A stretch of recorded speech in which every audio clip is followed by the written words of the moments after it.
Well, he's got a trophy system, and he's got a shield, and he's got a shotgun. You just disappeared. Hey, how's it going? Hope you're well. In today's video, I've got another DMZ mission for you. This one's called Friendly Fire, and it shows off the Pyro Commander boss. Now, this was a boss that I first heard about by reading the mission description. I hadn't seen him, I didn't know how to find him, I hadn't really heard many people talking about him, but he's pretty fun. He rushes at you with a riot shield out and a fire shotgun that he can fire at the same time. That's pretty unique and pretty cool. So in this video, I'll show you how to find the Pyro Commander and also how to complete the friendly fire steps, because you need to do something else as well. If you enjoyed the video, don't forget to like and subscribe, and let's get started. So the first step is finding the Pyro Commander and getting to them. He's always on Al Mazrah, and there's 3 different locations he can spawn in, but frustratingly, all of them need a key. So the 3 locations are the US Embassy, the Post Office, which both of those are in Al Mazrah City, and the Air Traffic Control Tower down at the airport. Annoyingly, you can't get into the control tower by jumping through the window like you used to be able to. That's been patched, so you're definitely going to need to get a key for each of these.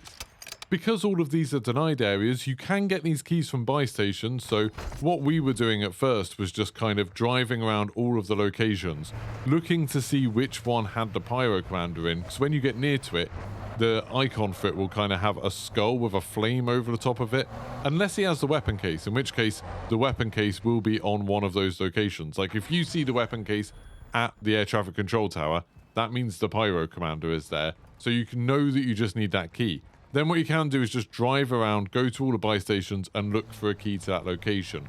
Or, because we're in Season 3, you can use the skeleton keys. Now, I've heard there's a really easy way of doing this if you're playing at the weekend.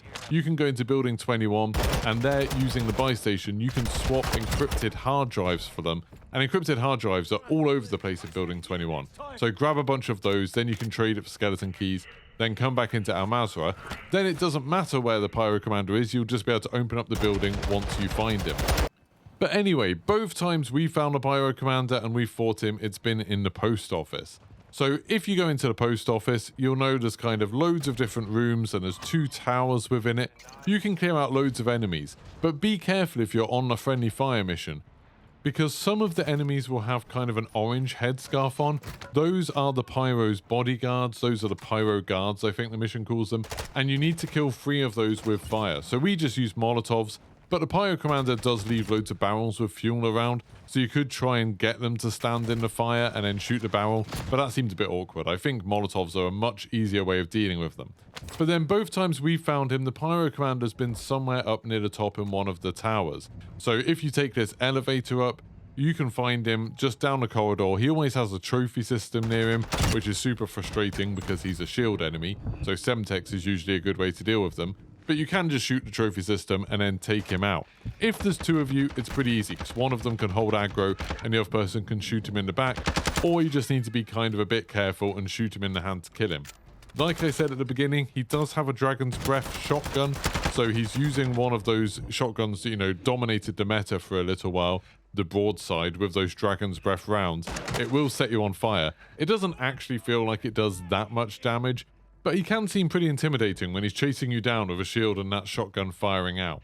If you do manage to kill him, you'll get things like a golden skull, you might get an advanced UAV, you'll get a tempered plate vest, which is pretty handy.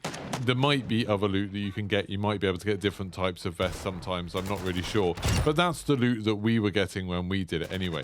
So he's a pretty cool new boss. It's another way of potentially getting the weapon case. He won't always have the weapon case. He'll always be on the map somewhere, unless another team have killed him first.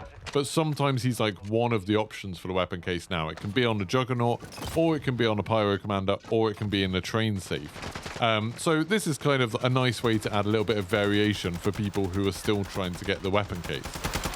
But that's pretty much it. If you enjoyed this video, as always, don't forget to like and subscribe, and consider checking out my podcast. Every weekday morning at 9 AM, I'm recording a live podcast, and the VODs are all up there. We talk about super interesting topics, like the sense of entitlement gamers have. Tomorrow we're going to be talking about Redfall and whether or not that should be delayed. We've talked about a few other things like skill-based matchmaking. It's well worth a listen, so check that out right here on my YouTube channel. Thanks so much for watching, and goodbye.